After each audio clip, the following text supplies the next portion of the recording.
khas. Emang bajunya GMNI ya.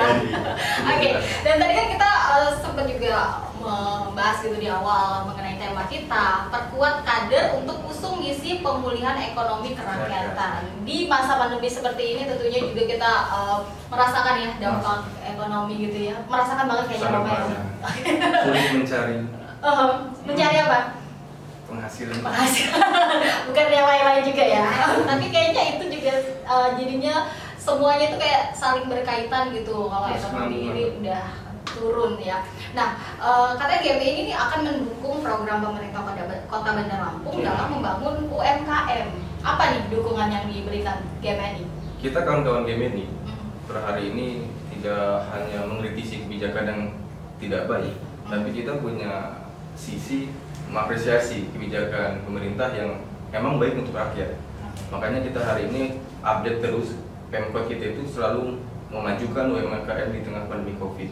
Jadi apa salahnya kita sebagai generasi pemuda, organisasi kaum pemuda, jadi membantu ini dengan bentuk seminar, Mbak. Seminar nasional. Yang nantinya seminar itu sudah kita komunikasikan, rencana akan menghadiri Pak Menteri, Dr. Teten Pakuti.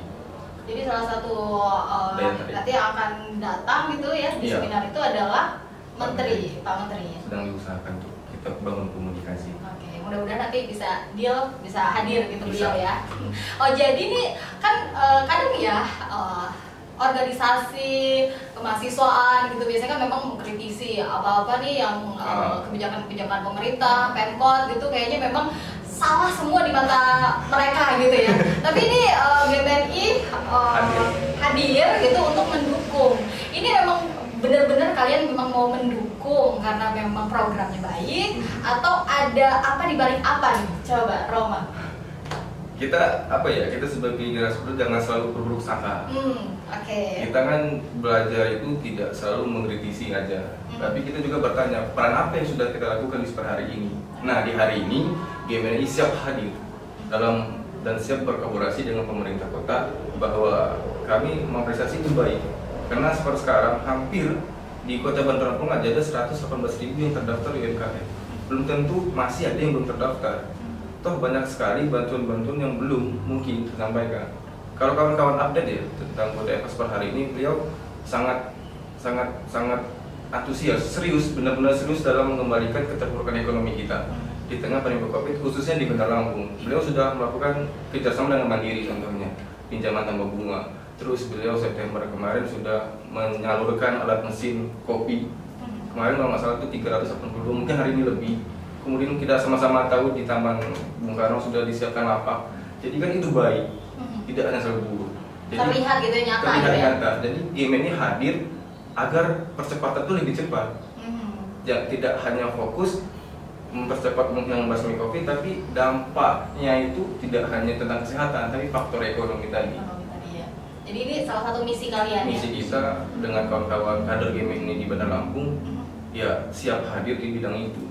Oke. Nanti seminarnya akan dilaksanakan kapan dan di mana? Kalau seminar kita itu akan dilaksanakan pada tanggal 18 Desember nanti ini. Oke, 18 Desember. Sekaligus perseminar pembukaan kaderisasi tingkat dasar. Oke. Jadi biar tidak memakan waktu yang lama, jadi kita siasati di satu kegiatan. Kan waktu undangan mungkin kawan menteri kan tidak sebebas kita. Mereka punya schedule, jadi kita siasati seperti itu. Tetap mematuhi protokol kesehatan. Oke. Nah berbicara mengenai kader lagi nih ya, balik lagi ke Rizky nih ya, sebagai ketua bidang kaderisasi dan juga ideologi. Nah kalau untuk kadernya sendiri ada berapa sih jumlahnya untuk saat ini yang terdaftar? Yang aktif. Yang aktif? Di Bandar Lampung. Kalau untuk sekarang sekitar ada 150. 150 di 5 komisariat di 5 universitas kampus di Bandar Lampung. Oke, nah ada ini nggak, ada batasan nggak untuk kader yang baru gitu yang akan diterima? Kayaknya segini aja dia cukup gitu. Kayaknya untuk saat itu mereka kemarin ngobrol sama teman-teman panitia itu mungkin nggak nyampe 100 karena sekarang kan lagi kondisinya seperti ini. Untuk ruangan juga bisa dibikin jarak itu, jadi nanti untuk itu teknis masalah penerimaan itu ke panitia mungkin tidak akan banyak-banyak tapi. Jadi itulah gunanya seleksi itu tadi ya. Jadi benar-benar yang disaring ini benar-benar yang terbaik gitu dari yang baik ya. Benar-benar Benar-benar mayoritas. Oke. Nah, untuk harapannya sendiri nih, untuk dari kalian berdua nih, kader yang baru ini harapannya seperti apa? Mendapatkan kader yang gimana? Dari Roma mungkin. Kalau dari kami, karena sudah mengalami, saya rasa kader-kader itu harus tertanam cinta dulu dengan organisasi ini.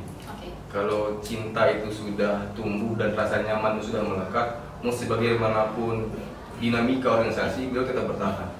Harus loyalitas, militan tentunya, progresif dan visioner itu harus, dan itu menjadi giat kita bersama yang membentuk karakter kita di hari esok.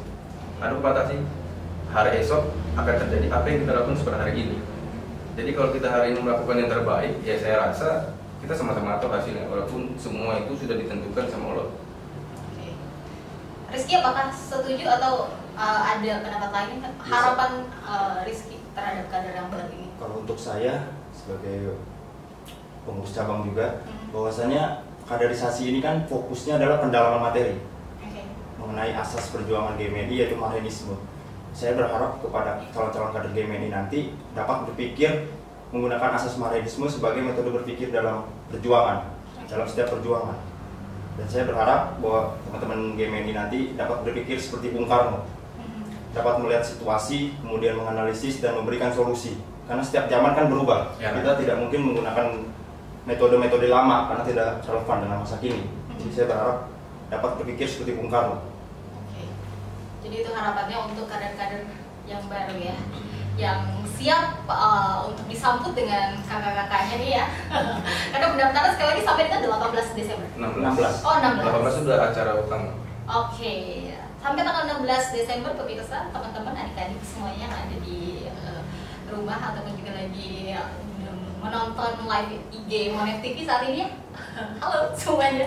Nah, untuk kembali lagi ke seminar. Kembali lagi ke seminar. Tadi sudah disebutkan juga waktunya gitu ya. Nah, untuk temanya sendiri, seminar di kali ini tema kita di seminar ini menyelaraskan UMKM Benar Lampung dengan pandemi COVID. Menyelaraskan berarti tujuan kami nanti mengundang tidak hanya mahasiswa, ada siswa, BEM, pelaku kegiatan UMKM, karena biar relevan informasinya, biar nggak hanya yang itu aja. Karena seperti sekarang kan yang ada itu yang orang yang mengerti di kita, bahwa kita tahu kegiatan UMKM itu tidak hanya anak muda, tapi ada orang tua yang lanjut usia tapi tetap karena keterbatasan ekonomi tadi. Nah, kita siap hadir di situ. Dan kita continue, tidak hanya lakukan seminar saja. Nanti makanya ketika itikat baik ini dengan oleh Pemkot, kita siap menjadi partner atau MOU lah bahasa bakunya di situ. Kita mendistribusikan kader-kader itu menjadi entrepreneur atau influencer GMNI ke masyarakat, memberi edukasi bahwa digital itu, ya kita sama-sama tahu lah dengan usia yang sekarang, yang lansia dan dewasa kan tidak selalu paham itu, banyak sekali keterbatasan. Nah, kita akan hadir di bidang itu. Jadi memang temanya juga sudah dipikirkan matang-matang untuk memang mendukung kegiatan pemerintah kota khususnya ya. Nah, kalau untuk undangan atau siapa saja yang hadir, tadi kan disebutkan ada ingin mengundang menteri gitu. Tapi sudah ada list nggak sih siapa aja sih yang akan diundang gitu atau yang akan hadir nanti di seminar itu? Yang pasti kita mengundang yang instansi pemerintah kota ya, karena mau gimana pun mereka representasi masyarakat di Kota Benar Lampung. Yang tentunya juga kita berharap Bunda Eko juga mendengar dan hadir di hari itu.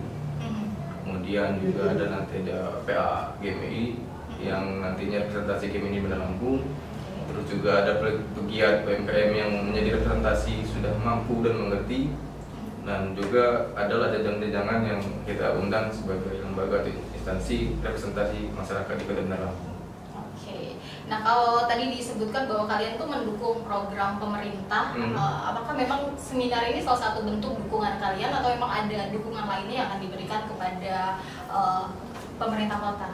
Ini salah satu aksi langkah pasti kami ya, tidak hanya opini atau asumsi di media, tapi kayak itu butuh eksekusi, langkah nyata yang nantinya juga ya untuk kebaikan bersama tentunya. Selain dukung pemerintah kota, ya ini menyampaikan bahwa game itu ada. Kita tetap bergiming, esensi kita tetap ada, tidak hanya sekedar mengkritisi, tapi kita bisa dirangkul dan merangkul kalau itu baik dan kepentingan untuk masyarakat. Toh azas kita pun membela rakyat dan kita siap di garda terdepan di bidang apapun termasuk ini.